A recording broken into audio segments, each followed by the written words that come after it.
It's November 16th, 2023, 10 o'clock. The Recovery Task Force meeting will convene.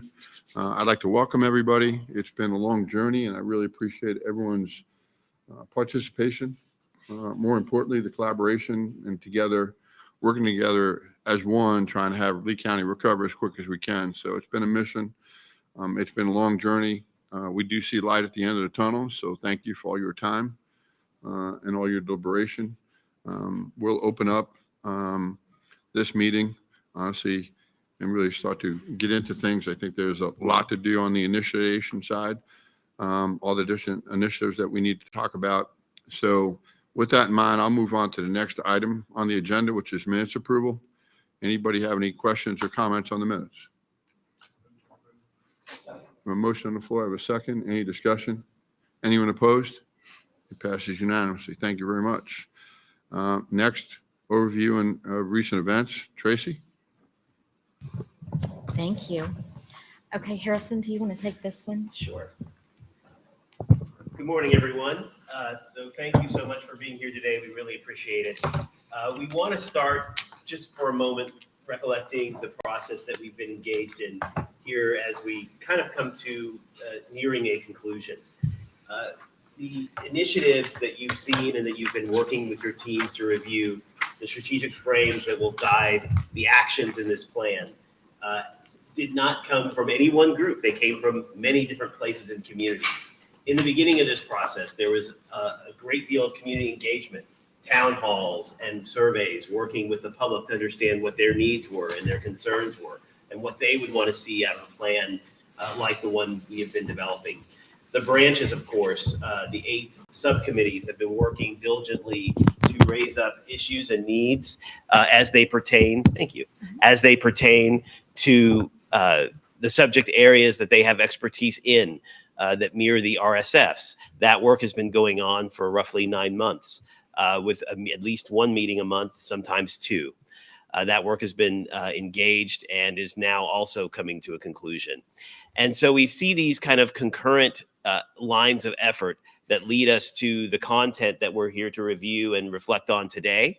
And we just wanted to take a moment to reflect on that timeline and understand that as we near the December area, you can see that we really are drawing toward the conclusion of the drafting of this plan, which is both exciting and I think merits a moment of pause to reflect, say thank you, show a lot of gratitude to the public and the community and the stakeholders for participating, but also the leaders of all the different communities represented around the table, the organizations represented around this table who have engaged and really spent a lot of time to make sure that these initiatives reflect the needs of their communities, the needs of their organizations, and their understanding what would be best for Lee County.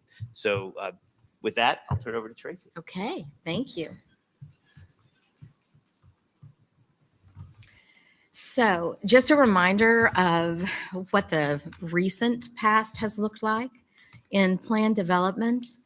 We reached out to all of the branches, to the RTF, city managers, and other county stakeholders to get their feedback on all of these initiatives. It was a huge undertaking. It's approximately 160 pages. The words are very thought-provoking in some areas, and we've had great response from everyone. So to Harrison's point, it's taken a lot of time and effort on everyone's part. It's been a collective effort, and I think the final product is getting to a really good place. We've drafted the introductory sections of the plan. The pieces that you have all reviewed to this point have been the meat of the plan, which is the initiatives, and that's where the rubber meets the road, right? That is the strategy for how you move forward. We've developed a community engagement strategy, and that's what will come next. Now that we're to this level of development and we have this kind of consensus, and the consensus building has been really fluid up to this point, we're now to that place where we're ready to go back to the community and get, a final round of thoughts. Branch meetings. So we've socialized the updated initiative drafts with all of the branches. The last 2 weeks, we've had a solid round of kind of last touches to the initiatives.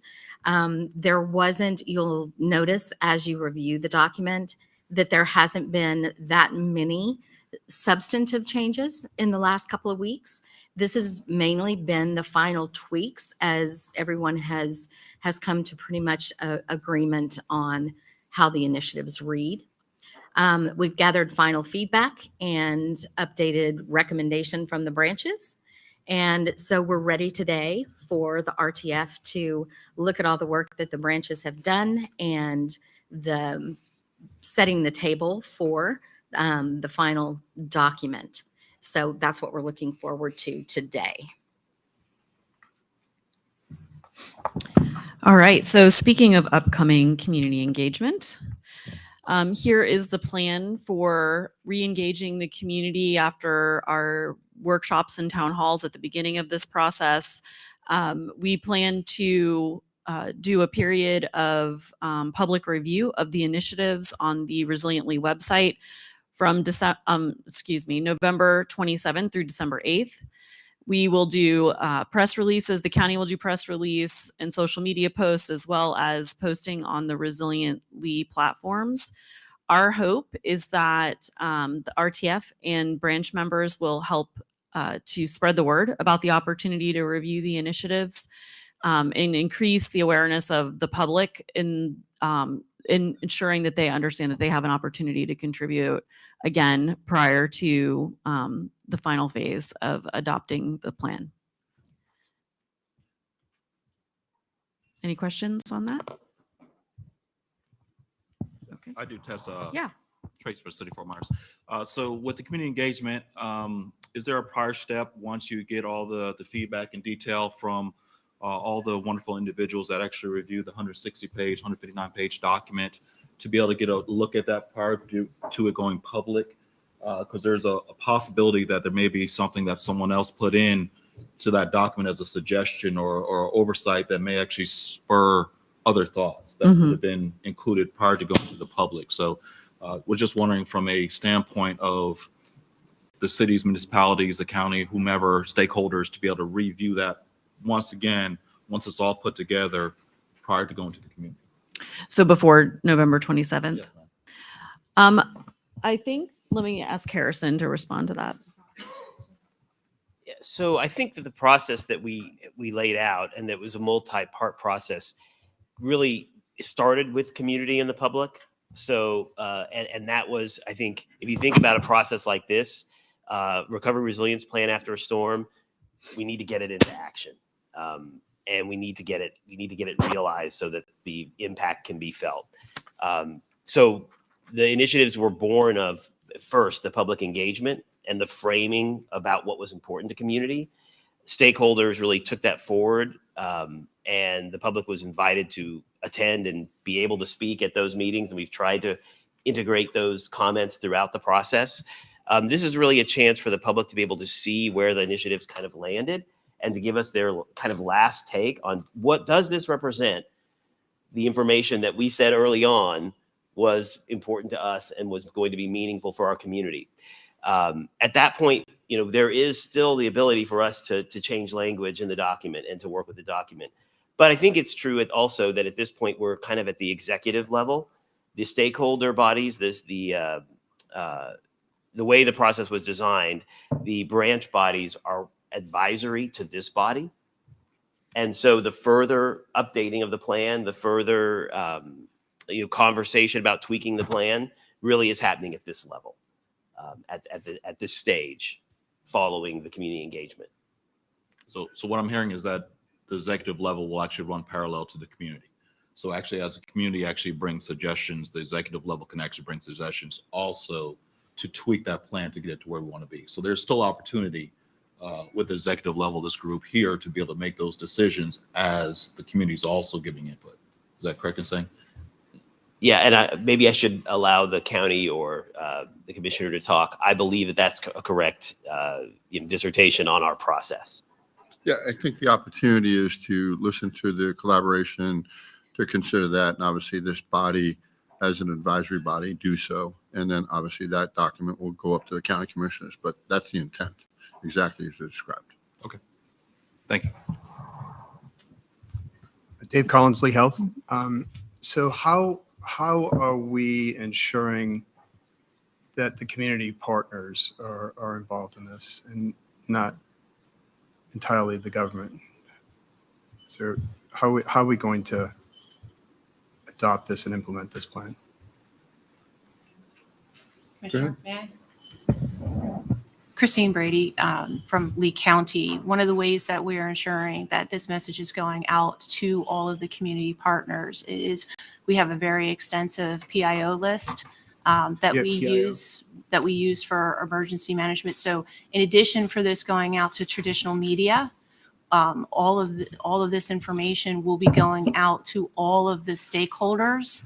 And that's been an ongoing conversation with, for instance, Lee Health's communication office, so that information, we are looking for the members of the RTF as well as the branches to kind of be that grapevine approach as well. So our plan is to inundate through every social media, traditional media platform that we have, maximizing those stakeholders that we have throughout the community as well. Follow-up question. So who's actually taking the responsibility of the implementation of the plan? Of the plan or of the communication strategy? Of the plan. I'm just trying to think past, okay, we have this plan in place. Who's taking responsibility for that? Yeah. Let me answer. Sure. I mean, and I'll follow up, sure. Dave Harner, County Manager for Lee County. How it's supposed to work is this an advisory committee? The advisory committee makes a recommendation to, originally it was supposed to be the Board of County Commissioners. That's changed through this process to ensure that every entity or stakeholder that's a part of this group will approve this plan on their own. It'll give them the allowance to take the recommendations as face value or add or change things as they see fit that fit their policies and procedures. Same thing with our board. Ultimately, each entity will approve their portion of the plan. The plan will come to the board. The board will approve their portion of the plan and accept the entirety of the plan. Yeah, I'll go a little bit further to try to get a little more granular, David. So I envision each branch actually being engaged at that level, having the participation, doing that, rolling it up to the RTF, this various cities, the various people that have responsibilities for your health. Chief next to you, fire. I mean, we start to look at those individuals and then we roll up to this as a body, and then obviously comes up to the county commissioner. So the other thing that we have gained in this process is the numerous town hall meetings we have. So again, an opportunity to continue to filter in whether you want to comment in an RTF or you want to comment on economic recovery. We want that. And I think we've really set up a robust elaboration and an opportunity for the community to be engaged. Where North, when we were counting town hall meetings, 17, we did another set of 8. I looked at the number of surveys and participants that have been involved.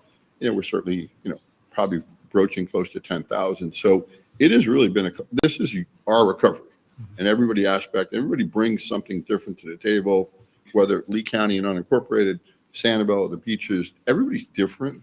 Everybody has a different slant, fire, police. We want to make sure that each and every, but continues to fold up. That's what this has really been. That's been the vision from day one, to try to have a really elaborate participation. Is it going to solve every issue and every participant's thoughts? No, but I think as a whole, we'll all agree that this is the path forward. And it'll be something that I think we'll all be proud of because we're a part of. That's the way I envision this. That helps. Commissioner, Chairman, can I follow up to that? Trace McMillan, representing City of Fort Myers. So with the process of submittals from different entities that submitted prior to November 9th that went into it, there's going to be some tweaking, some work, some combining to put that out. We'll start having community engagement forums. So at what time, at what point do municipalities start working towards their resolutions or implementations or whatever to their elected body to adopt their sections, their portions? And you guys may get to it in the timeline, but I don't want to get ahead of you. But I just want to make sure that we're actually looking at this very strategically as far as when do we need to put these on different time schedules or meetings to get these things. Great across question, the line. Chief. Honestly, that's why we envisioned going and delaying this to February to give everybody an opportunity to bring back to their appropriate bodies to make sure the conversations we were looking at a much tighter time frame. But in all honesty, for everyone to have participation from their own entity that's part of this, that's why we extended it to February to allow that opportunity to continue the collaboration. In December, quite frankly, I think we really realized very early in the process that was not going to be realistic to do. A fair statement? Can I add to that? Yeah, absolutely. And we have been meeting, the county has been meeting with each city manager, so they, for a number of months now, to keep them in the loop. As this progresses, every iteration of what you're seeing, they're seeing. So therefore, they can start planning to bring that and start talking to their councils as they move forward.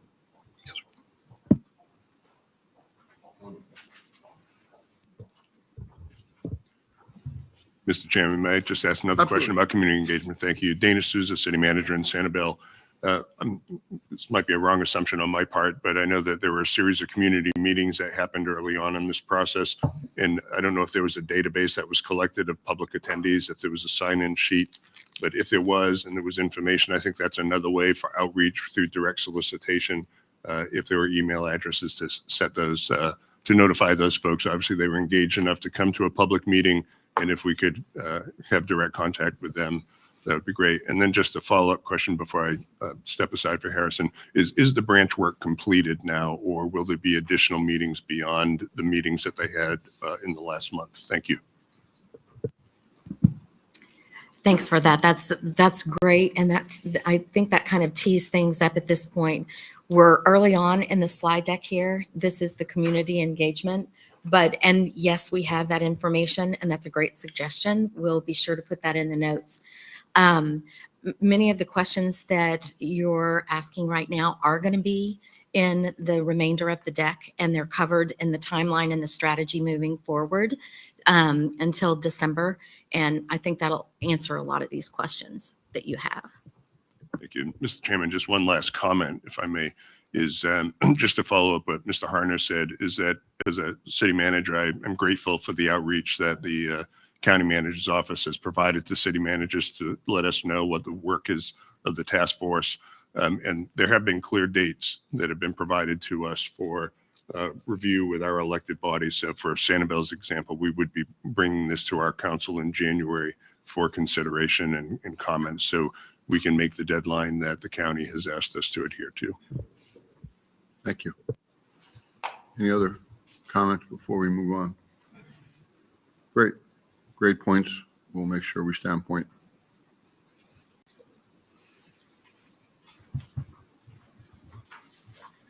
So as we said, we've been working with the branches. All of you have on the RTF have seen the initiatives in their current form, which is many months of work and iterations that have led us to this point. The branches met and also provided their feedback. And there's a lot of feedback, but not all of that feedback rises to the level of really transforming the initiative. I think it's fair to say, and we were very, I think, encouraged that a lot of the feedback was really at the tactical level. The strategic frame, in most regards, landed well with the branches. They felt like this is what represents our work and our process and what we hear from community. So there are a couple of areas, though, we wanted to bring to you from the branches, either to let you know where things landed that were important to you, or to actually bring you perhaps a conversation or decision point to have related to the branch information. So a couple of the things that showed up in our branch meetings. One, you'll recall that in each initiative, there's discussion of stakeholders who would be involved perhaps in the future in some implementation phase. And I think one thing that we learned in this process is it's a big county and there are a lot of organizations, there are a lot of stakeholders. And so it really isn't viable to list every possible stakeholder by organization title. It's inevitable that someone would be left off the list that might be important or might have value. And so really what we're looking at is potentially shifting to a more strategic identification of stakeholder categories, organizations with a particular area of concern, organizations with a certain area of expertise, as opposed to trying to list all of these dozens and dozens of or potentially organizations. And so, the considerations there are kind of just as I spelled out. And I think maybe the last thing on this, initiatives already named some organizations where there are clear leads in a work line where they had the organization, a key organization had to be mentioned. But we really did work hard to socialize that and get validation from the branches on those organizations or those ways of discussing the strategic piece. And I think we received that validation. But as per the stakeholder list, we wanted to turn to this body and say, are you okay with elevating it to the strategic branding of the stakeholders as opposed to the organization by organization discussion? And I'll turn it over to you for that discussion.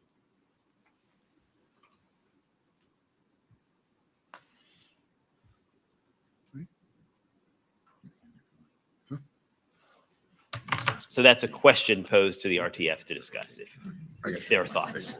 Sorry, I missed that point. Is there any discussion on the considerations that are actually up there? There again, Trace McMillan for City of Fort Myers. I'm sure I won't be invited back again, but Absolutely. but our group, we do agree with you all as actually making more generalized. Because some things that we found when we were going through our document that was very strategic to certain entities that may have been thought about, and some would have been locked off, to your point, Harrison. So I think that's a great approach to make it more vague, more socialized, more global in this aspect of categories. Great. All right. Other thoughts? Any other thoughts? Yes. Well, I guess, speaking for Bonita Springs, we had a council meeting yesterday, and the question is where do we fit as a city in terms of all these initiatives? Which ones are important to us? Which ones do we want to identify with? And what is our place in terms of the projects, ultimately the technical projects to accomplish it?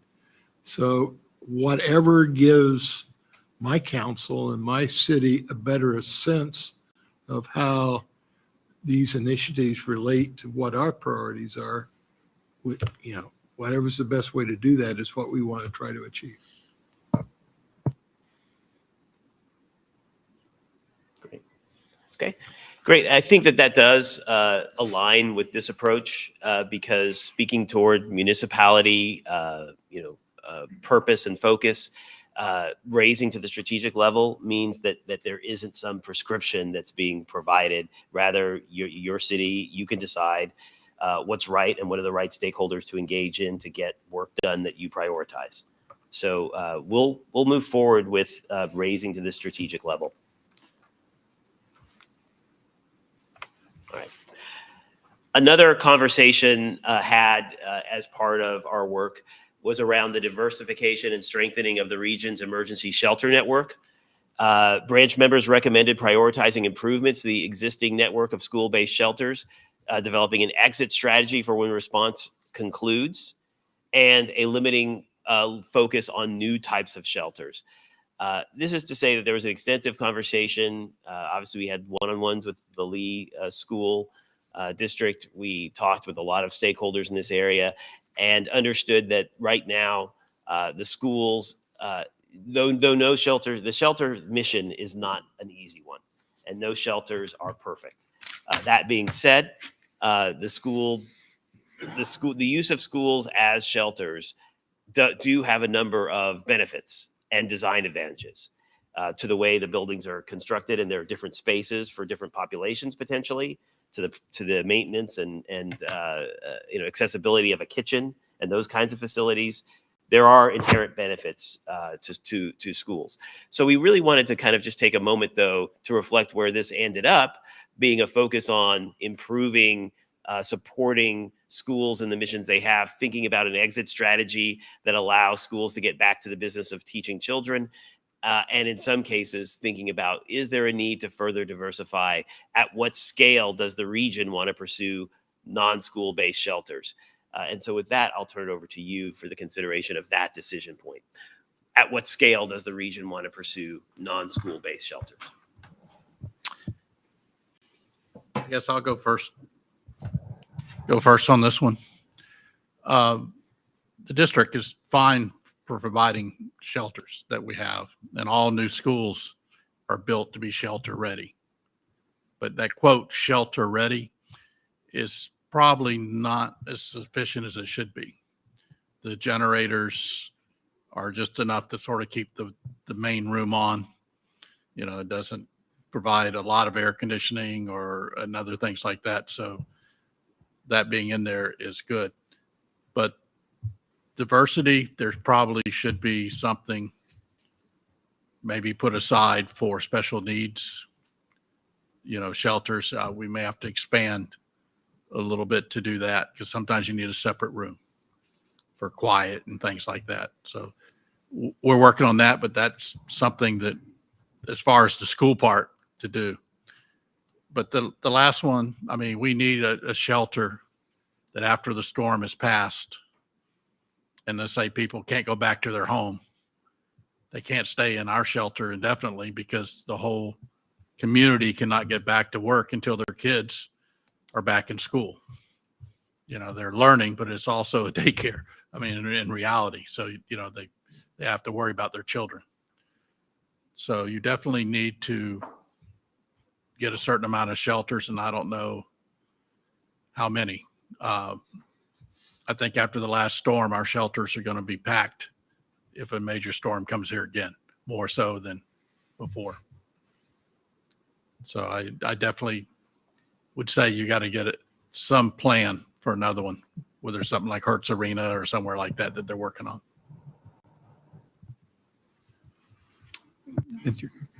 Yes, sir. Yeah, I think when you're talking about shelters, I think we all recognize and realize that there's a deficiency in Lee County for shelters. So I think what we probably need to do is to identify, first of all, what our goal is. How many shelters do we want to have? Where do we want to have them located throughout the county? I think maybe look at quadrants of the county because, of course, if we have a majority of the shelters, say here in the Fort Myers area, you know, that's not going to help people in Bonita or Estero as much. So I think you have to look at the quadrants of the county, identify where we are going to put these particular shelters, and then take a look at what is there for us, what structures are already there that we may be able to improve to make them a storm shelter. Of course, if there's an existing shelter, we can make modifications to that existing shelter. It's going to be cheaper. We may be able to provide more shelters if we do that versus building a new shelter from the ground up. So I think, you know, it's a very complex, topic, but I think first identify what our goal is, what do we want to provide, and then take a look at the structures that we have existing. If we can modify those existing structures so we can actually have more shelters, I think that's kind of the approach that I see that we should do when it comes to storm shelters. So it doesn't have to be new structures. If there's enough school-based structures throughout the county, great. You know, then let's do what we need to do to make them storm ready or shelter ready. And if not, then that's when you go to Plan B and take a look at some new structures. That's how I see this topic. If we could also consider with that shelter conversation is also looking at long-term help, because as we all were inundated with all the individuals that came into our county, into our area to help out, many municipalities, counties, and other individuals tried to struggle to house all the individuals that were here in that county to help. You couldn't get a hotel room, you couldn't get this.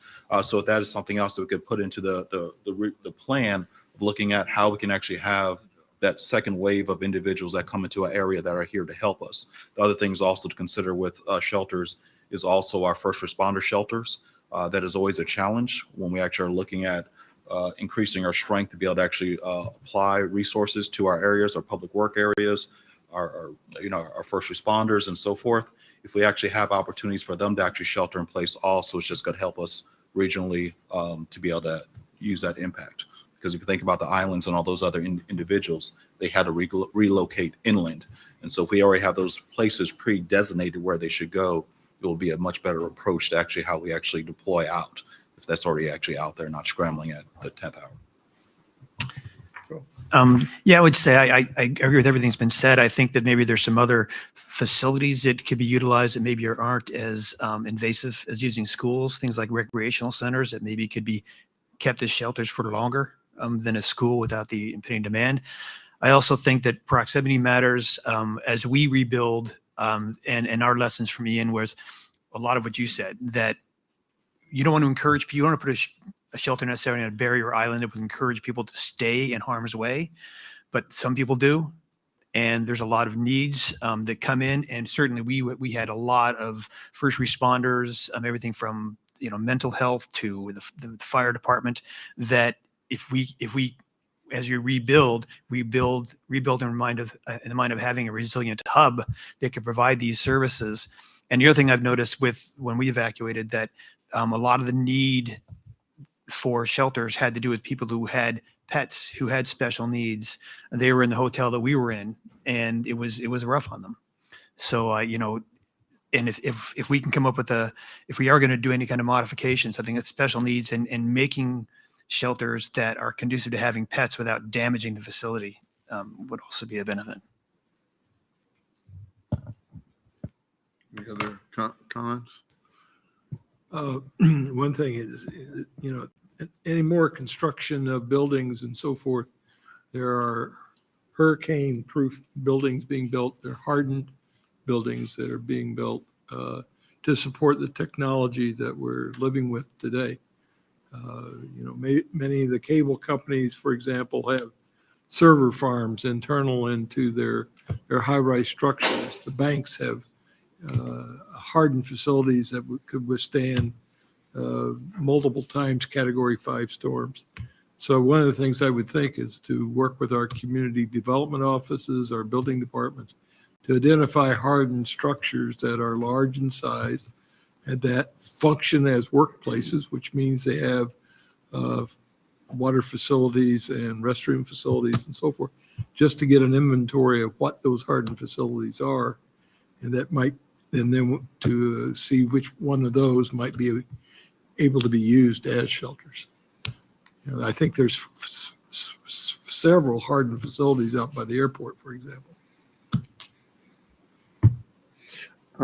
Any other?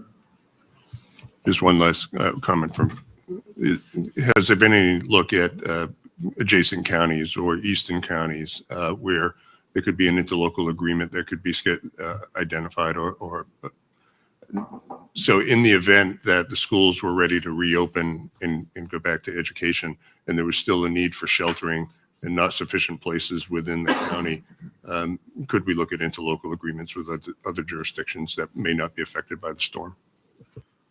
I'll have Chris give some comments and I'll follow up thereafter. Well, thank you for the opportunity to address some of these, and I'll try and make sure I've hit on everything that I've heard here. So the county does use our recreational centers and our libraries for shelter purposes. And that is, once the storm has passed, we work with the school district to close those shelters, the school district shelters being the first, because the priority is to get where we can get kids back to school.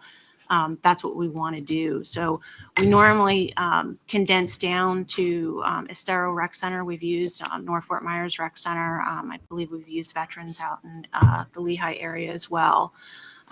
We use Hertz. We do have an arrangement, an agreement with Hertz for use of their facility. Typically, that's for immediate storm response as well. And then we do the same thing because, part of that economic driver is getting those folks back up and hosting the things that they would like to host. This past storm, we found that we had a need because of so much destruction in some of our communities that we identified vacant retail space that we were able to work with the state to open up in North Fort Myers a shopping center that we converted into a shelter that also had some hospital clinic type facilities in there for those families that were really displaced because of the storm. And that's part of the challenge, right? Is you have a sheltering operation, but then once the storm has passed, you then really start to kind of focus on those families that are displaced and how do we address those needs.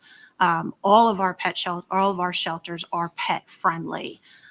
So the sheltering, again, that first kind of protection from the storm, it then goes into that displaced family, and being able for those families to take their pets with them to either a facility or a hotel, how we work through those displaced. But we agree with you. Families are more likely to shelter if they can bring their pets with them. And if their home has been put into a situation where they can't go back to, then yes, they now have their pet. We've got to figure out a way to work through that. Sheltering as a whole is a statewide issue. And just recently had a conversation, Director Abus from Public Safety and I had a conversation with the FDEM Director, Kevin Guthrie. This really is a statewide issue. It's not just a Lee County issue. And to our point, Dana, about regional and adjacent, there has been a lot of conversation about this at the state level. It is a very complex issue. Part of the challenge is that, and we did this, I can't remember the storm, it was pre-Irma. We were asked to open up a host shelter for the East Coast, and we did do that.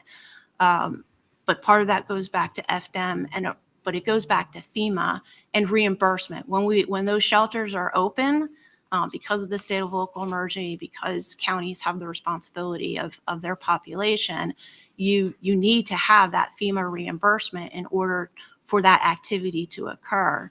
So I do believe that some of those conversations really need to occur at a state level, because Lee County is not unique in having sheltering needs.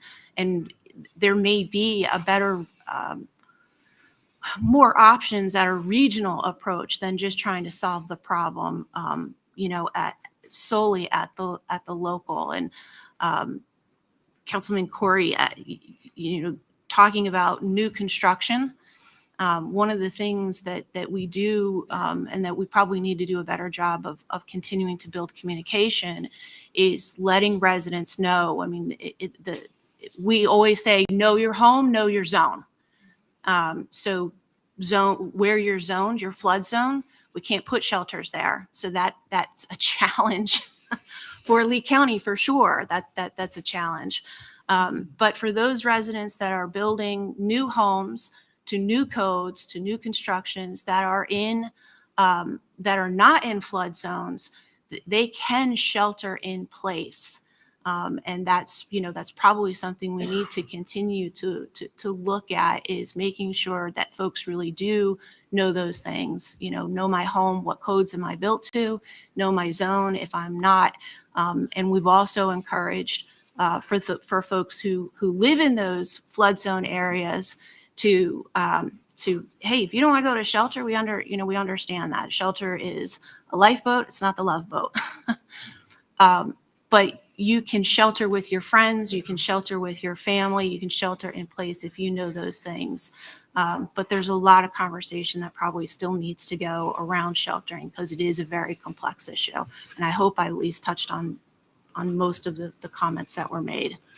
And I'll go, one step further and try to look at this, from the 100,000 foot and break it all the way down.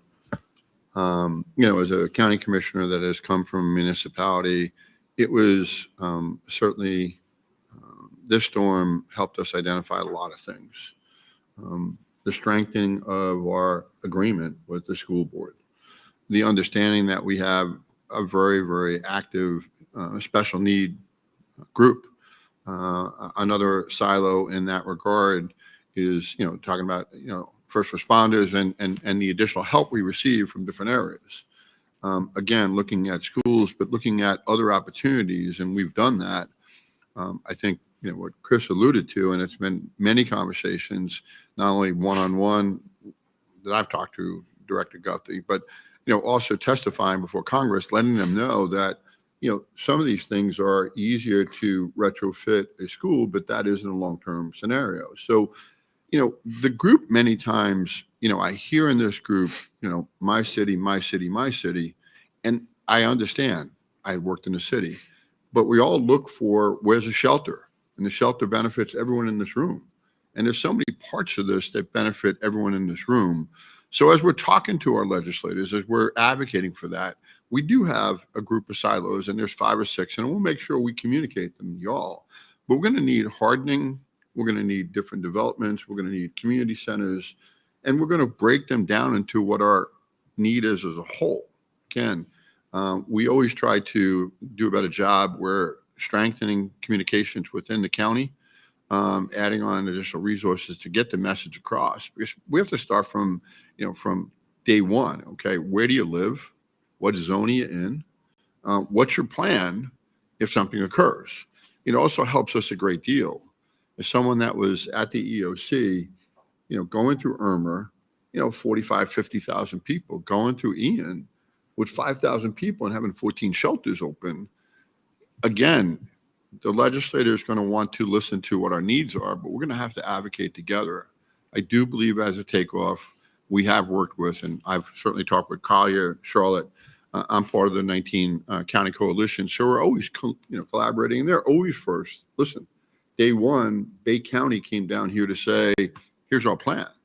What help do you need? So there's opportunities. I think if we break them down into shelters, first responders, special needs, and start to come up with 6 or 7, we can start to say, okay, what are our assets? What assets do we particularly need? Because there's going to be an ask. And if we don't look at this as a whole, we're not going to ask for that additional shelter that might be able to be that long-term shelter that we're all going to benefit from, but no one's asking for it. So it's really this group, I hope, as this evolves, we start to identify things that are going to be beneficial to all parties here.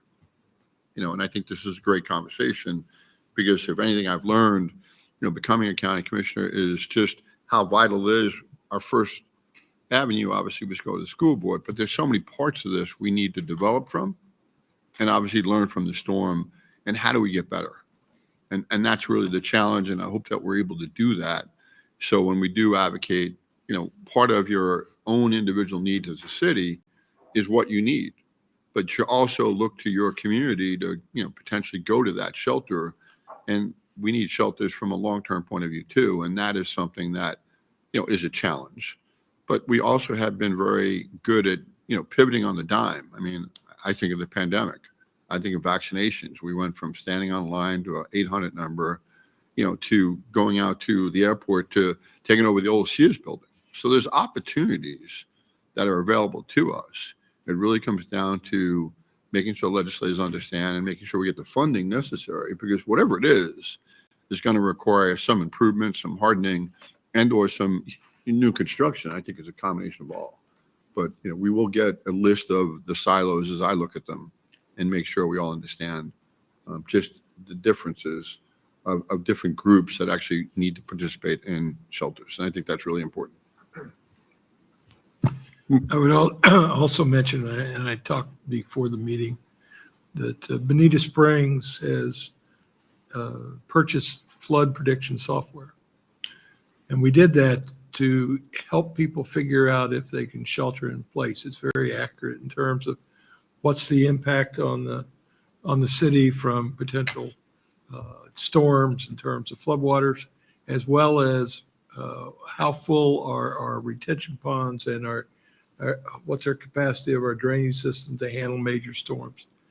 And, part of this solution to the shelter problem is cutting down on the demand for shelter space by people that are not really at risk, even though FEMA may say, well, they're in a flood zone. Well, technology can refine that a lot, where based upon the predictive capability of the software, which is very accurate, as we found, And I think it's also being used in Galveston, as you said. People can get a better idea of what the danger is that they're facing and how much what the likelihood is that they're going to have to cope with flooding conditions. So if people feel reassured through our communications as to what the impact is likely to be, the more comfortable they are, as opposed to, gee, a hurricane's coming, I need to get out of here. So just the technology aspect of it, and we've been very happy with it. And I know it's been working in Galveston, so I think it's part of the solution. Maybe part of the tactics to get to what we want in terms of what we're going to need for shelters. If we can cut down the migration out of people's homes to the extent we can, then maybe the problem becomes more manageable. And I just want to touch on something that Chris said about communication. One thing we're dealing with, as I understand what you said, Christine, about know where your home is, know what zone it's in. We have a lot of tourists. And when we moved here 14 years ago, summer was dead. Now our summers are busy. We had people who were in hotels who died during Ian. Reaching those people, and a lot of them come without a car. They'll come take a shuttle to the island, won't have transportation. So I think an important thing is, and we're working on this now, we're trying to figure out how to get visitors during hurricane season to sign up for Code Red or any kind of alert system. But along with that too, is if people have to have the ability to get to a shelter. And if they're here in the chaos before a big storm, that's an important part of the puzzle. And I think working with like a Lee-Tran or something to get tourists, first let them know the risks and let them know they have an option. And then if we're providing the transportation, it also gives us the ability to put people where there's room in the shelters instead of just going to it everyone's closest. Just a couple comments there. I think I agree with the short-term emergency situation. The discussion, I think, was very good. And I think we got to look at this as a Lee County thing, not the small village or the city. So we're 100% behind that. So there's some good discussion on that. When I look at the long term that you were talking about, Kevin, I had a recent experience here looking for hotel rooms in the Estero area just the last month. And I was surprised that the number of people that are still in hotels being reimbursed at some point by FEMA, but it was a large number. I don't have a good percent, but I would say that the hotels were 20% of people still in there. And at one point, not too many months ago, they were 100% full of storm-related people.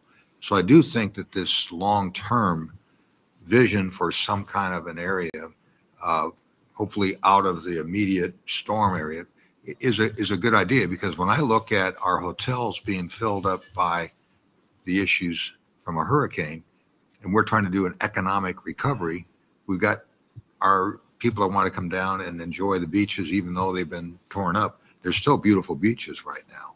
So it economically makes some sense for us to have longer term facilities, can't be in the schools, that'll get people back in the area here spending money, which will economically help us into the future. So, and that has to be not a city issue. It's got to be a geographical area that's got to be in there. So I'm in support of that. And I think there's some really good ideas here. And I look at the cost of these and try to total them up, and it's huge expenses here. And so that's we got $1 billion. Sounds like a lot of money. I think we identified earlier that we have $9 billion. So I think this group has a significant burden of saying, okay, this is a good idea we just talked about. How do you monetize that, and say, how do you take care of the other needs in there? So I'm anxious to get to that portion of it. This is clearly a high need. Thank you. And Chairman, one quick point also, just as another special needs for emergency shelters, is our liveaboards, maybe a small population, liveaboards that live in marinas and things like that. If we're able to get them out of their boats and into shelters, that's awesome.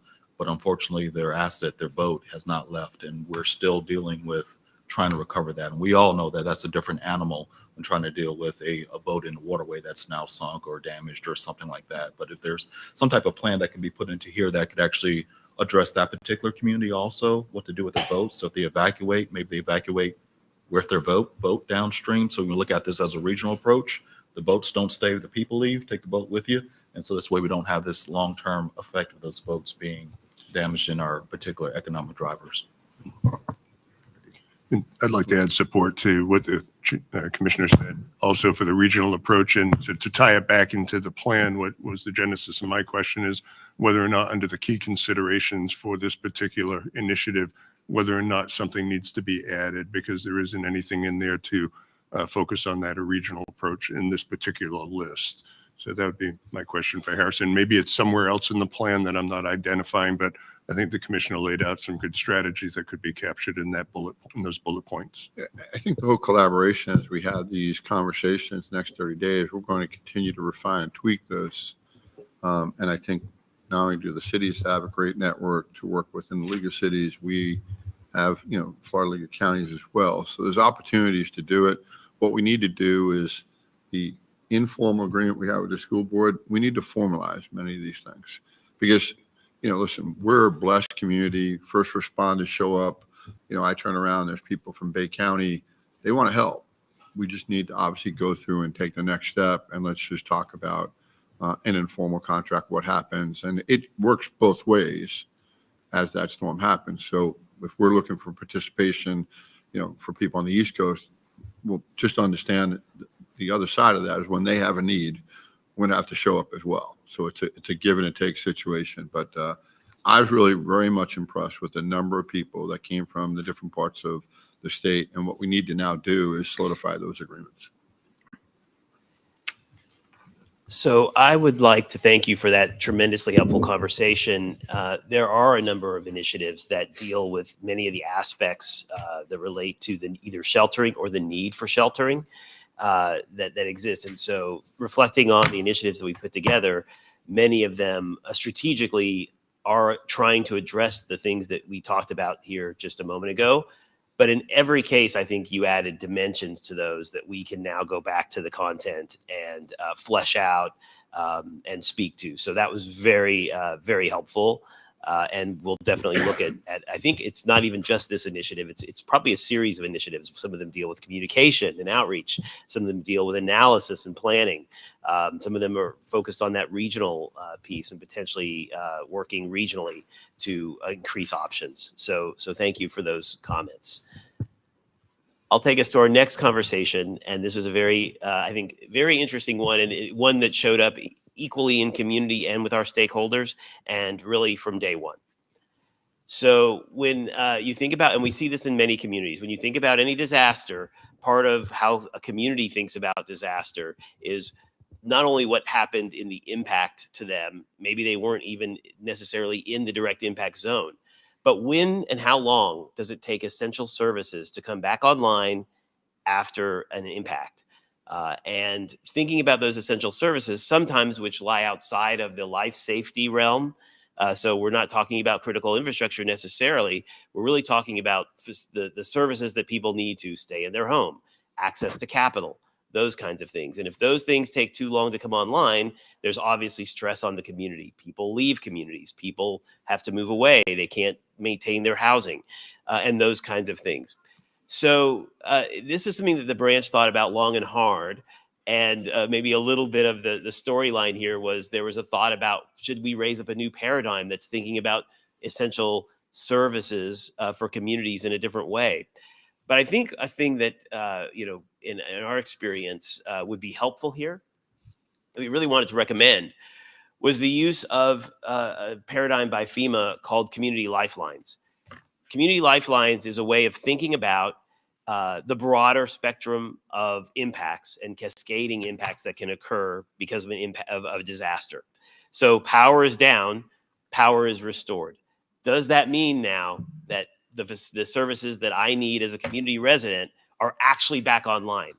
And if they're not, why not? Why not? What is the delta? What is the difference between the actual bringing back of critical infrastructure and the services that support community?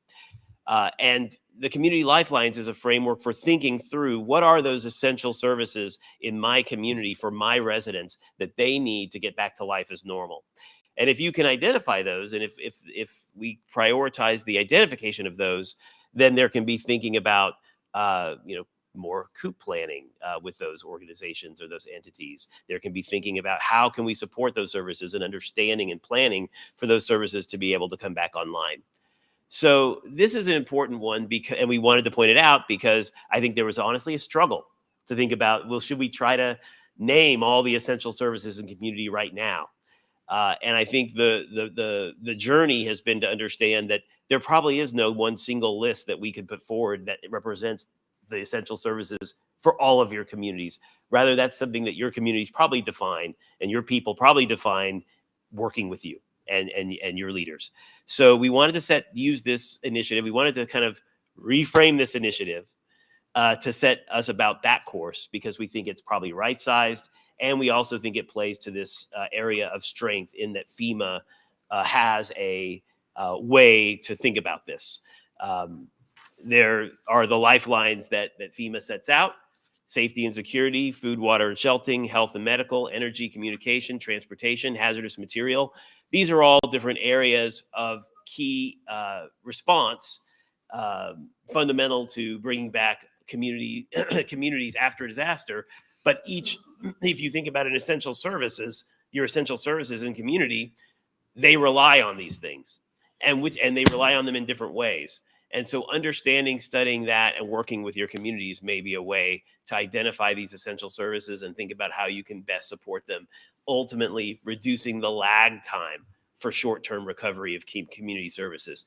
I think it was said in one of the branch meetings that if you are a community at high risk of disaster, you're going to go through short-term recovery a lot. And so you want to be very good at it. You want to be very good at bringing back those essential services quickly.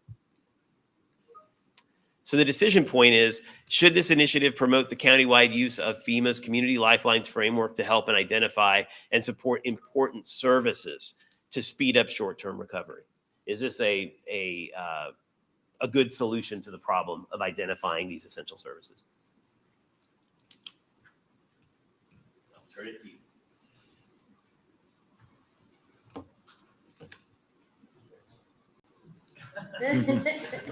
I think you see a lot of shaking heads, yes. I think that's a simple answer. But it's very complex subject. So we need leadership to say, how do we move that initiative forward? But I think there's no doubt that we need a rapid, the whole community needs a rapid response at different degrees. So some kind of a framework, I think, really makes sense to the shaking heads I see here. Maybe I missed it, Harrison, but in the current iteration of the plan, I didn't see a reference to FEMA Community Lifeline. So, right, which is why we're bringing it up now. okay. So there was a reference to the Lifeline, but it was built around the building continuity of operations for regional businesses, but it didn't specifically tie to FEMA. So this is a new concept being, okay. Can you go back one slide just so I could look at that? Thank you.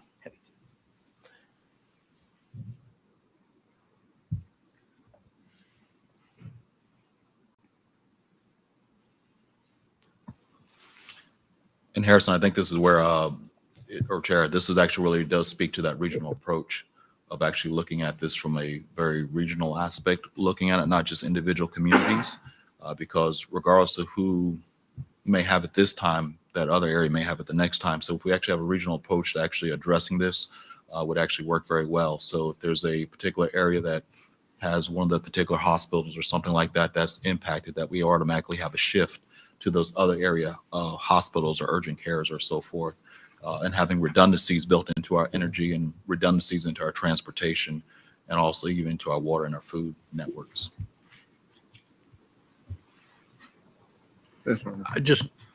I'm guessing garbage pickup is one of the things that needs to, I know we have debris pickup through FEMA, but the garbage is a whole separate entity. Would that be under hazardous material or something there? I would think. I just wondering about that. I mean, people can't, their garbage starts piling up on the front. It gets to be. So that's a great question. So the whole purpose of this particular question is because when we started writing the initiative, we realized that some of the terms we were using were ill-defined, and there are already definitions out there in emergency management world. So what we're trying to get to here and boiling down, I guess, for discussion is using these lifelines and the terms and the definitions that go with critical facilities and essential services and tying all of that together instead of coming up with nuanced language of our own. The recommendation here was, and what we've been discussing is, would it be a solution here to use the lifelines, which to your question, it could fall under hazardous materials or it could fall under safety and security, that first round of debris removal to help do all of that.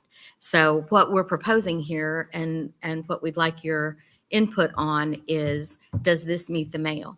Using this as kind of the framework for what essential services and facilities means to you in the plan. If you're looking for consensus, I'd offer a yes. Fantastic.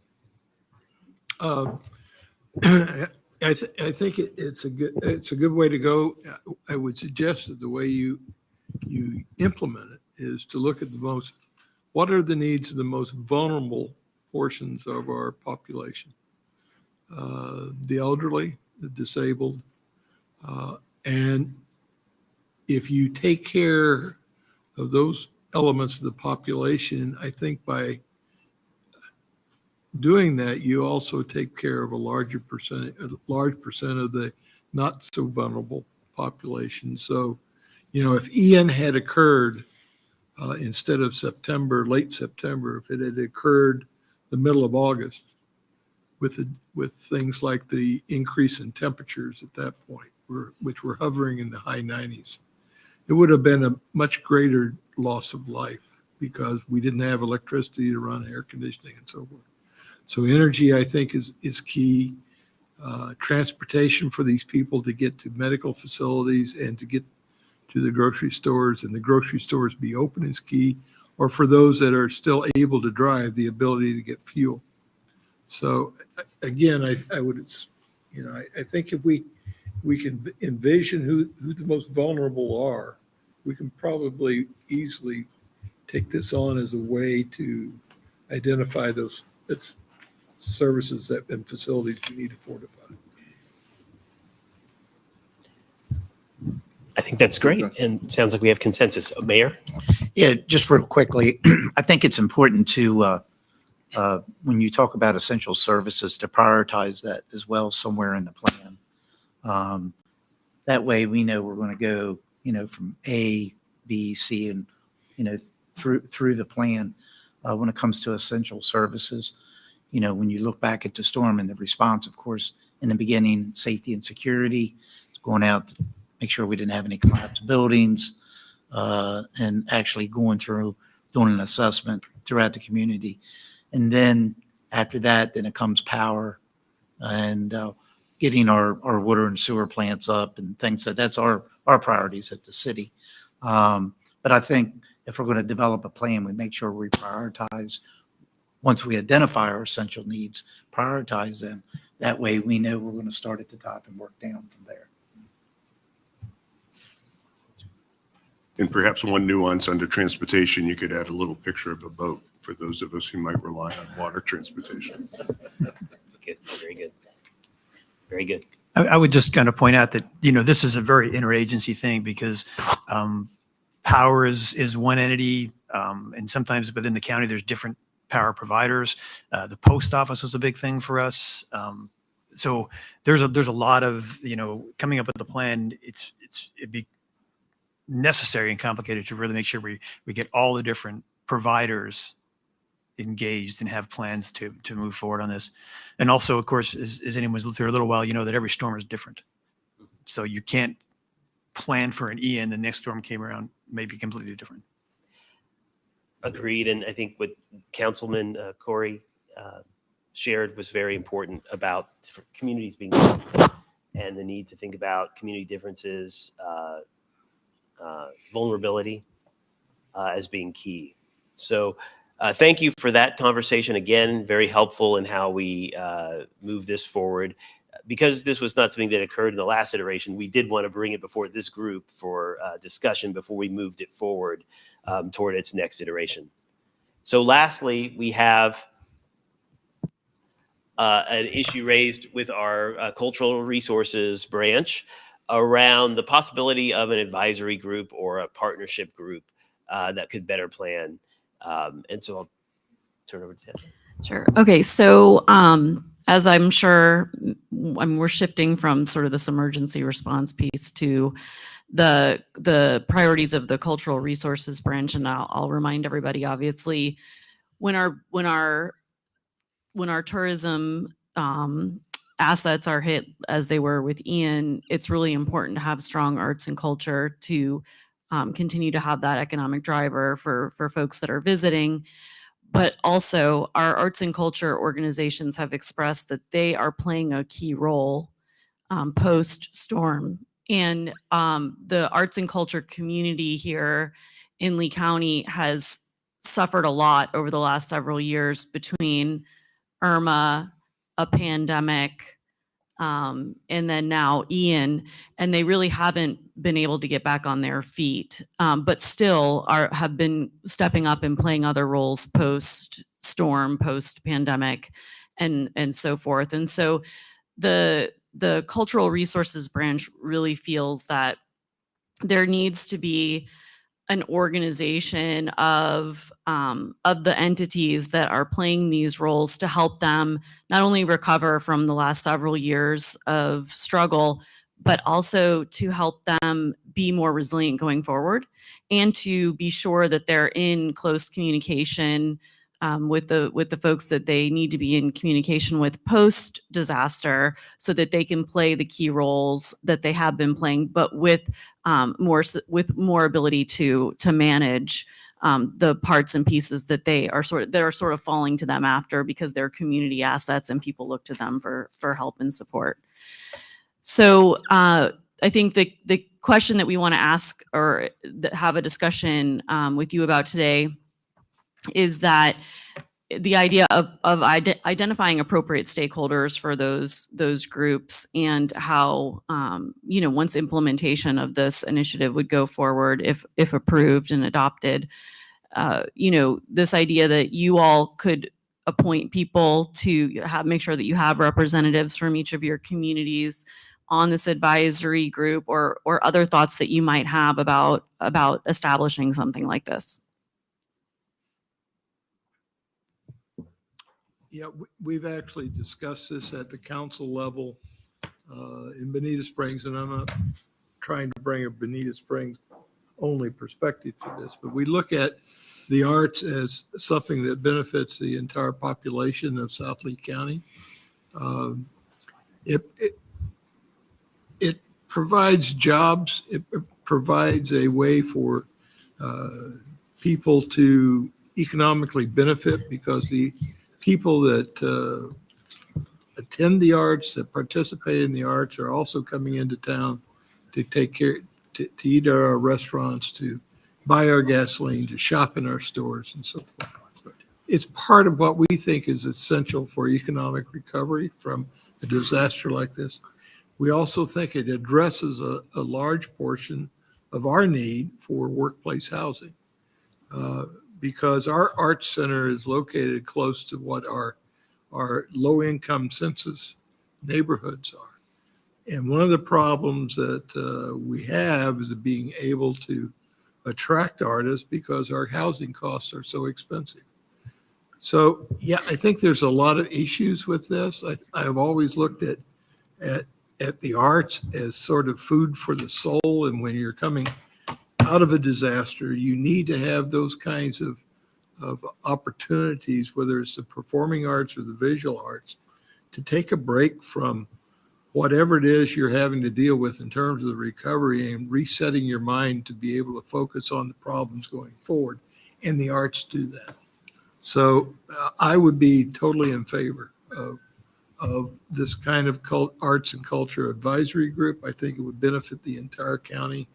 I think it would, our arts and culture group could be key to opportunities for seniors, for our Hispanic communities and so forth. I'm all in favor of it. And I would just kind of concur with Chris. I think the other aspect of that is, tourism is a big driver. And I know when people come onto Fort Myers Beach, the top 10 reasons to come on Fort Myers Beach, 9 of them have to do with the beach. But once the visitors realize they're reintroduced to the concept of a sunburn, they're looking for something else to do. And having an arts and culture community is important for them.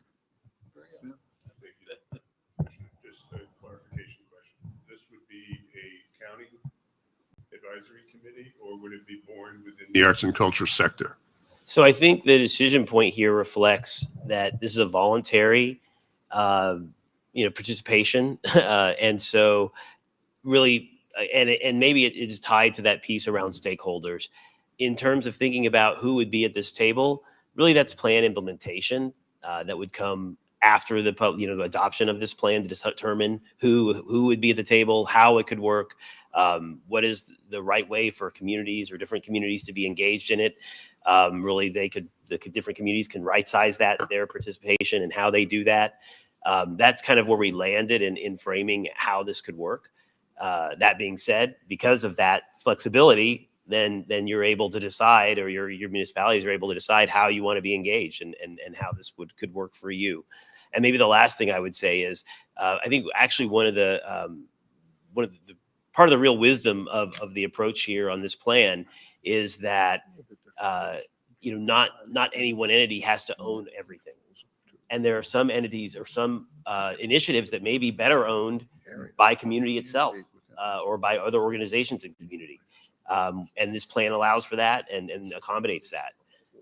So I think that's the framing I would. And thank you for saying that out loud. I just wanted there to be clarification verbally that there's no expectation that the county was going to create this and that burden wouldn't be placed on them or in the other institutions. But I think if there's a clearinghouse or a mothership, so to speak, that wants to take this on, I think that it would have a good benefit for the region.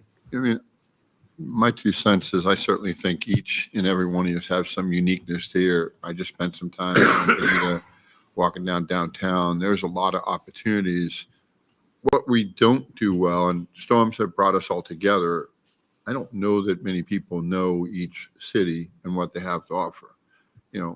I was on Sanibel. I could tell you about Sanibel, but when I came down to Bonita and saw downtown, and I saw the opportunity for some more culture and then some more artists, and that feeds into housing.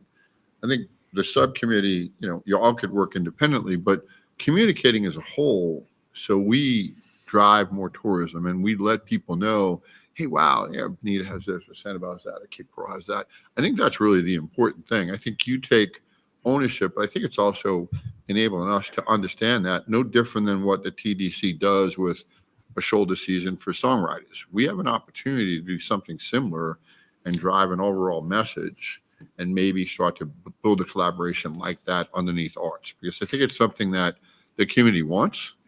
We all seem to come from a different area, and we look at what do we do for our culture, fulfillment. And I think that's where we do, but I don't think we drive this. I think we listen to each independent, and I think there's an opportunity to then maybe bring that up to a bigger level and maybe a TDC discussion or some other venue. I think that's really important. Would there be any tie-in with the state? Because you look at our state parks that we have, they've got arts and culture and history that have been impacted in here. So is there collaboration with this effort with the state also? I mean, we look at it as more local, honestly, but I think if there's an opportunity where there's a state partner, there's nothing wrong with that. But I look at the local economy driving this and everyone really trying to understand, because I think the more we promote, us as a county and what we have to offer, you're right, Bill. I mean, what we talked about in the past was, the beach, but there's so many other opportunities here and things. As we start to develop those, we need to just get the message out. And we need to educate the community that you can come here and, there's neat things. Sanibel put a huge investment in a big arts. I mean, everyone's looking at the culture aspect because that's what we all want. And that's what seems to be a need. I think they're also going to help the local economy, and you'll have an opportunity where that could filter housing, but also it can give a flavor to Lee County that people didn't visualize. So I think, again, working together as a whole is going to be helpful. The state is, the challenge there, Mayor, is honestly, is having their collaboration. And I think we locally are pretty fluid and we pivot.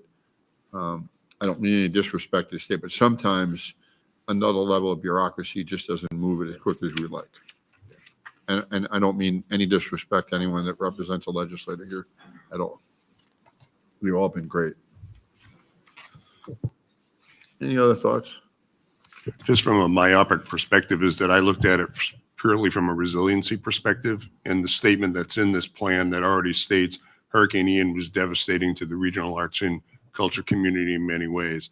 So I think the collaborative nature in terms of to plan for resiliency is one perspective, but to have, for the creative class or community in Lee County, that there would be a lot of other benefits that others have spoken to have this collaboration on a regional perspective. But from the myopic perspective of what's in this plan, I think there would also be a great benefit to talk about resilience for their structures and how they would rebound financially and sustain financially. So from that perspective, I think that there's a benefit from it, but I think there's also broader benefits. I just think that having the group would be really good. There's probably not a lot of state silos per se for the cultural arts, but there are a lot, I would believe, federally, because you hear about the arts all the time on the federal level. And if they had a group and spoke with a louder voice, I think that's another reason that they should have it. So that was all. I just think they need a louder voice. Excellent. Great. Well, then we will consider this settled and we can move forward with that initiative. So we wanted to leave some time in this, to just acknowledge, we've sent you a lot of content around these initiatives, over 150 pages of content. And we know that you and your teams have been engaged in looking at that and providing us feedback or preparing to provide us feedback. And so we really wanted to just now open up the floor to see if there are any initiatives that you wanted to discuss, particularly wanted to discuss with you and your colleagues.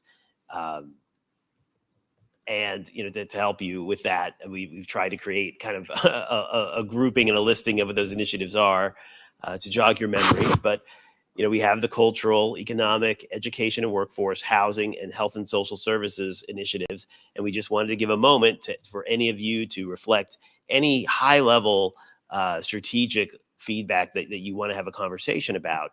One way that we've been thinking about it is meaningfulness and feasibility. Does the strategic frame provide meaningful value and benefit to Lee County area?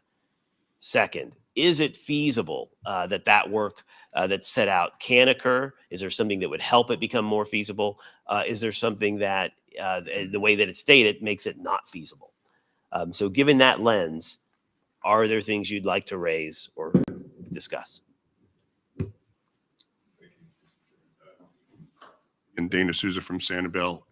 And so we've had this discussion in our community, both with the members who have served on the branches. We had a meeting with everybody to get feedback on the initiatives. And then there was some discussion at the council level as well at the last meeting, just to get some initial feedback. Because the big move in this plan for this discussion is the consolidation of the initiatives. And so from Sanibel's perspective, we like maintaining the 8 initiatives. We think that there's a benefit from the continuity of planning. We also think that we've heard some discussion early on that what happens next and how do we translate this into the next stages of local community work? What's our responsibility in Sanibel compared to the county initiative? And that keeping those 8 branches or initiatives as categories or typologies, I think is important, so it doesn't get lost as we move from one plan to another. So that's a broad perspective. If there was going to be consolidation, I know that our city council spoke up at the last meeting that they felt strongly that natural resources should remain independent. And you might remember from the onset of this planning process, there was a point where natural resources was consolidated within other groups, and it was separated specifically for the purpose and for the importance of natural resources. So we'd like to advocate that we continue with the 8 rather than the consolidation of those. And if there is a consolidation, that natural resources remains a standalone. Excellent. And I want to clarify the point for further deliberation. So in the plan, if you imagine this plan being published and you have it in your hands, there likely are going to be chapters, and the initiatives that you've seen are going to be organized in one fashion or another. I think what Dana is recommending is that we keep the frames that we've been using and the branches are organized by. Their cultural resources, economic recovery, education, workforce, housing, health, social services, infrastructure, health, what did I miss? Natural resources. Thank you. And so keeping those as the chapters in the book, so to speak, as opposed to making a thematic tie that might include initiatives from different areas recategorized together. That's something that some planning processes contemplate and do. And it's your plan. There is no right answer. Thank you, Dana. Just wanted to clarify the issue. You know, I think from our perspective, we look at housing and we look, I guess at item number 5 there, promoting housing development programs. I think both from a recovery, but for a long term for all of Lee County, we need more low income. And if I look at the top initiatives in here, I think 75% of the money had to be in that sector anyway. So everything else is great. But I think that area of promoting housing locations closer for workforce housing, for education, getting teachers in here is, I think, an extremely important one, and one that looks likely that could be funded easier than some of the others based on the initial concepts that we had. So I'd like to keep that kind of in the forefront. I agree with moving all of these forward, but I think your question was, is there any of these in particular that, you know, we may hone on and try to start narrow down? That would be one that I think would be important for us to continue to focus and put more energy into. Yeah, I would just on the back of that too. I know that, you know, the H in the HUD grant is for housing, and a lot of things we've been talking about when we have a disaster like this, and not only the first responders coming in, now workers, tradesmen to come in and help us rebuild. There's such a shortage of housing, and that impedes our ability to recover. The one focus on housing that I think I had some issues with is the idea that it seemed like a lot of the initiatives were to encourage developers to have a portion of their project as low income for a period of years, like 20 years. I've been here 14 years now, and it's a lot less affordable than it was 14 years ago. So I have a concern that we're kind of doing a bit of a bubble, that if we put a lot of effort into coming up with affordable housing that's only affordable for 20 years, that we're just kicking the can down the road. Any other comments? I have several. I was about to say, and then with the regional approach that we're taking on this, is there going to be any more lower tier task type strategies to ensure that the municipalities and other individuals are really able to sew into that regional approach? Because, you know, I know there's some statements talking about, you know, looking at our portions and our drafts that we bring to our elected body to approve. We want to make sure that we're all working in tandem and not, you know, now becoming siloed. We want to make sure we're all in the same fabric. So is there anything that we're going to look at as far as looking at these 5 or these 8 eventually to say, hey, look, we're going to ensure that as we move forward, that this implementation stays part of a construct, it stays part of the conversation 5, 10, 15, 20 years down the line? Are there any plans as looking at that? And then I'll follow up after that. I don't know if I'd go 20 years yet, Tracy, but I mean, I look at this and, you know, someone that took the step forward to move in this as a regional approach, you know, what I've tried to do as being an elected individual for Lee County, being one of the counties to go to the legislator, I've looked at each and every city here, and everyone submitted their plan. I continue to make sure that I remind the legislator what we need as a whole. I mean, there's just a lot of things you take for granted, but we still have to go back to the whole aspect in that regard. I mean, we had 11 bridges that were damaged, okay? And each one of you were affected, whether it's a big bridge like the Causeway or it's on East Periwinkle, on that little bridge, okay? Or, John and I were talking about traffic lights. There's 442 traffic lights. So we continue to look at the macro because we have to, okay? You're all looking at your city, and I don't expect you not to do that. But someone needs to continue to roll up and remind the legislature of the things we need, housing being one of them, but simple things like water. I mean, the conversation I had with the legislator, we are a fragmented group when it comes to water. We have island water. We have Bonita Springs. We have Pine Island. We have utilities, Cape Coral and Fort Myers, and then we have other entities. If we were Lee County Utilities, the hardening of that aspect, the transmission lines, the generators are a no-brainer. They understand that, but we were trying to advocate that we have a responsibility to provide water to our community, regardless of who the supplier is. And there's just so many aspects of that, whether it's transportation, whether it's housing, whether it's natural resources. When you go through this list, they're all there. Economic recovery. Everybody had a need. We talked about, obviously revenue replacement. We'll continue to talk about revenue forgiveness. There's every aspect of this. I look at each one of you looking out for your community, but the county has always looked at this as a whole and wanted to make sure we look at this and remind the legislature to look at that. So I think we start to address natural resources. I think we start to address economic recovery. I think we start to drink housing, and we continue to keep that front and center. My testimony certainly was this is a 10-year or more plan. It's not a couple year.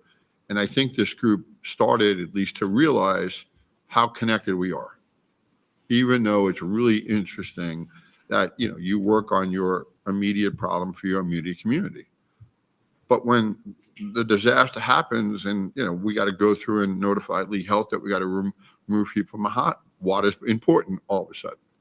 And housing is important. And by the way, we need special housing for special people. We start to identify this, and I hope the takeaway when we're done in February is to come up with an overall list where we continue to understand what our medium term, and I don't know if I could go to long term 20 years, because I think the evolution of this committee is going, of this community is going to really dictate what 20 years looks like.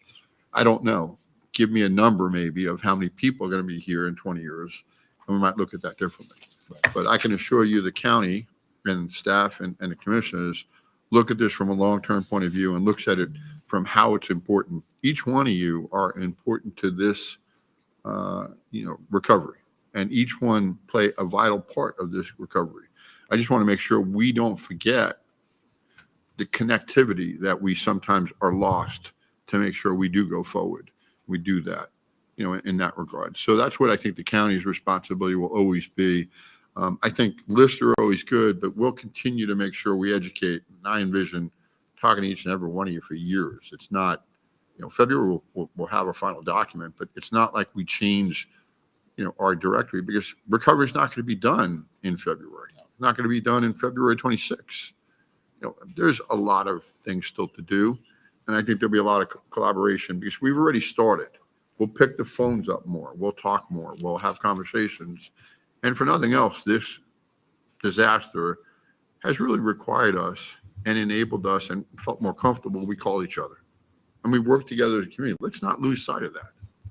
Let's continue to have Lee County recover, but be the county we want it to be. And this is an opportunity to take that. And I really believe that. On that same point, Kevin, affordable and adequate insurance, it's really becoming an issue in this county. I'm in the mortgage business, as you know, and as condo associations are now redoing their budgets for their HOA fees and condo fees, we're seeing 30-40% increases in condo and HOA fees. And so when we're talking about affordable housing, that's a critical component to the cost of housing in our county. And regardless of what we do with workforce housing and affordable housing, we gotta somehow advocate to our legislators that we need affordable and adequate insurance here. It was certainly a conversation, at least in my testimony, and when I met with key leaders within the delegation, we need to come up with a solution. I can recall back in 2014 when flood was going to be a disaster for this community, 25% with Piggott Waters, and the changes that were going to be impacted by this community. And we're at the same type of crossroad, and there's a couple of different things. I mean, maybe recreate the wheel, but there's other vehicles that are out there that provide insurance. You know, I was the chair of the Florida Municipal Insurance Trust, which provided all forms of insurance, including wind and homeowners and property, you know, for virtually more cities than you could imagine, and have written coverage and offered coverage since Hurricane Charlie. Have gone through more storms than you could imagine and paid claims and continue to pay claims. And it's still a solvent entity because they've used a vehicle called reinsurance. And the state has to think about that in a different way. I mean, Citizens is great because it's an option, but I think we need to think something. And I always use the league as the catalyst of offering more municipalities than you could imagine, and having written every storm since I've been here since Charlie, and still have a surplus that would rate them an A-rated company, and probably have paid claims better than any insurance company out there. So we need to come up with something like that. I know Representative Roach is certainly looking at something like that. California did something where you have wind and homeowners don't have wind, and it's just a wind area. You know, so there's a lot of conversation, and I think that's going to be, you know, one of the red herrings that the legislature is going to have to deal with, because it's going to really encroach economic recovery, housing. There's a lot of aspects of that, because when you have a third of the insurance companies pull out of here, you know, capacity is only so much availability. So it's going to be a challenge. And the tort reform they did last year, you know, was probably our first step, but not looking at it from a global point of view. And I think that's necessary. And I certainly applaud at least Representative Roach for at least starting to have that conversation, because we need to have that conversation and we need to have it quickly. Just one part of that, I agree everything you said. Up front from that, what I've seen in my local area is some roof repairs go on for 2 years with lawyers and like. So a roof that used to cost $50,000 to replace is now $120,000 because of the bickering going back and forth. So it appears to me that if we want to control insurance rates or help reduce those and make them affordable, we need to also address contractors and lawyer reform. And I'm not sure how you do that, but I've agreed of getting business and disadvantaged people is creating pressure to raise insurance rates or get out of the state of Florida because of that. And I think it's out of control at this point. So I don't know what you can do, but state should try to. I think the regulate contractors are a much bigger conversation, because most cities have their own requirement within their city. So it becomes much more challenging. And I'm not going to get into your city requirements, you know, and I'm not going to say what we do, but, you know, it's different. But the contracting aspect is going to be really hard to try to get your arms around and control, because it's so different the way we're structured with 413 cities. And I would say more cities than not require their own license, you know, a BTR within their city. So I struggle with that. I understand your point, John, but I struggle with it. I don't know how you get a hold of it and really control it with any continuity. It's a tough day. I mean, that's a big portion of what you're saying here, I think, though. Chris? Yeah, but, you know, I'm getting back a little bit to Harrison's question about the chapters in the book and how should it be organized and framed. You know, I sort of look at this as these are the strategic initiatives that we're going to take. Underneath those are going to be the individual projects that are going to drive to the success of the initiatives. And so in my mind, when we get to the projects that we identify and we're wanting to push for is when we're going to be asking for money, whether it's grants or coming out of budgets out of state government, or maybe the cities or the other organizations have to find money. And so to me, the key is organizing this in such a way that the people that have to do the asking, the grant writers, the legislators, and so forth, best understand that we've done a good job in terms of getting community input, taking hold of the ideas, coming up with the strategic plan that addresses all aspects of resiliency. However that book has to be organized, the rubber meets the road in terms of how effective it is in securing those grant dollars or satisfying HUD with respect to the utilization of HUD monies and so forth. So I really don't care how it's organized. I'm only looking for the result of it. And so I'm totally dependent. And maybe it's a matter of sitting down with people that have a lot more experience in terms of being able to convince agencies that to give up some of their grant money to us, to say, hey, is it the way we got this organized? Is this going to help you in terms of documenting the process we went through and what we're trying to achieve? Other thoughts? So I think those are two compelling perspectives that Dana and Chris shared there, and I think that with those two kind of guiding principles, I think we can go back and look at it and take a hard look and think about it. But because I think we can serve both of those interests, and that pretty much is the mission for us in thinking about how to organize it. There are lots of ways we can be creative to make smart thematic ties and think about financing while still honoring the way in which it was constructed and the way in which we came to these. So we'll look to do that. Okay. Any other comments? We're okay with this fundamentally? Great. Great. Well, a last comment on the initiatives. To the extent that some of you may be still working to provide us feedback, we look forward to that. We are trying to produce the next iteration of these documents and move the process along to conclusion. We want to talk a little bit about plan development next steps as we wrap up here. So the items that have been crossed out, we've just accomplished, in the very recent past, through October, now November. We've brought you some of the major kind of recommendation areas from the branches. We are looking at the RTF members' jurisdictions, providing us feedback either here now or in the very near future.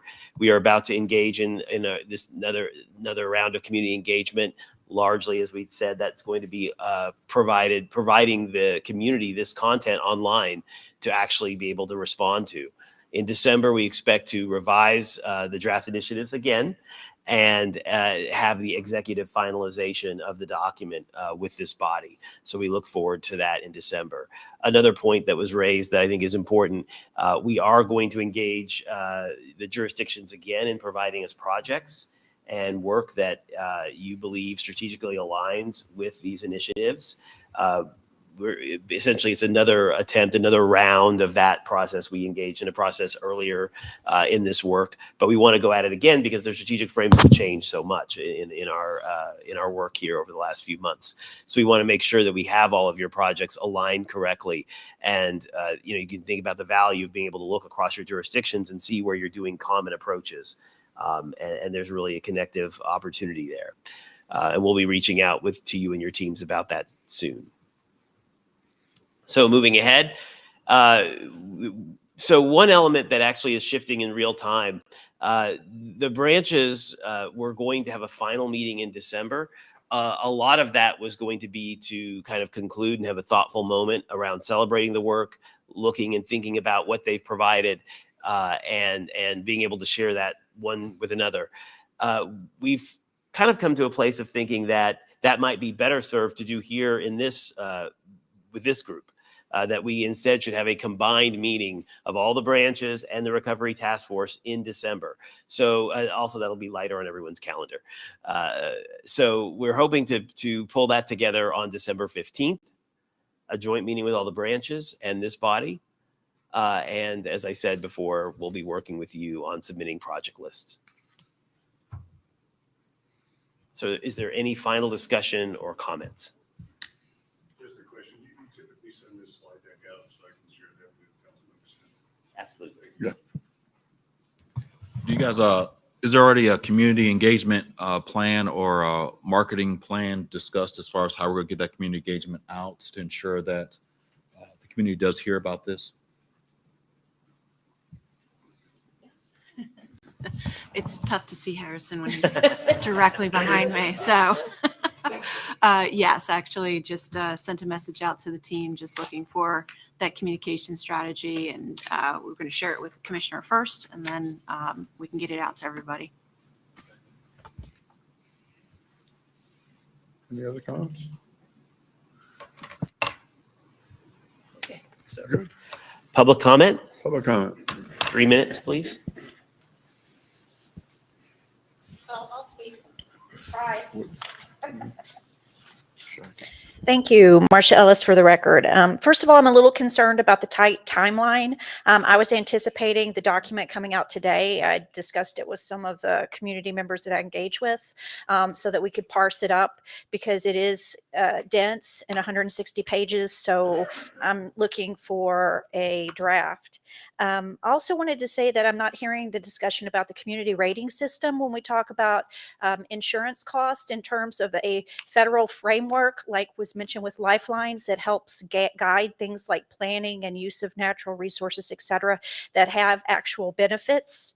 I was glad to hear about some of the federal frameworks being mentioned, and the existing frameworks. I think that there's a real need for that within the education and workforce to engage Career Source, so that we get Youth Build, Youth Works, Climate Corps, and I know that they have the ability to be able to provide compliance and guidance on that.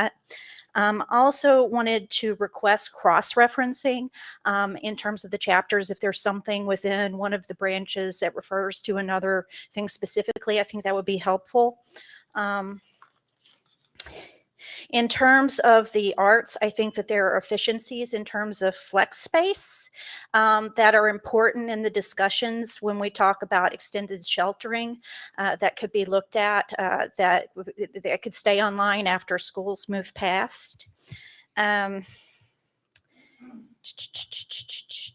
For the boats, I think that also looking at dry docking and trying to get an assessment about how much space would be available to potentially pull things out, because these storms are blowing up very quickly with not a lot of time to turn around, and it would be probably cheaper than having to recover them.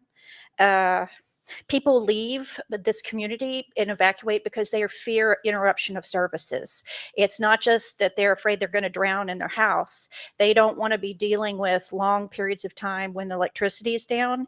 And I think that we could work to identify those places where the infrastructure has been resilient and stayed up. For things like an app that people could coordinate about, like I can take you into my house. I know we did this with Ian and Irma in the university community. Like we went in and stayed at some people's house and kept their generators going that had left town. And I think that there are ways to engage the community to better serve one another in terms of in that immediacy. The charter school situation. If we are putting $30 million in muni bonds in on a charter school and it's not being built to emergency shelter standards, that is a real emerging issue. And I spoke about this about a year and a half ago at the Board of County Commissioners. I think that that's an emerging issue we need to deal with. Oh, and my time is up. I just am looking forward to the public input being a factor before we have approval, and that I feel like that these things are being considered. It's not just approved the next day after the comment period ends. Thank you for your consideration. Anyone else? Seeing none, I'll close public comment. Nothing else before the group. I'll call for an adjournment. Thank you all.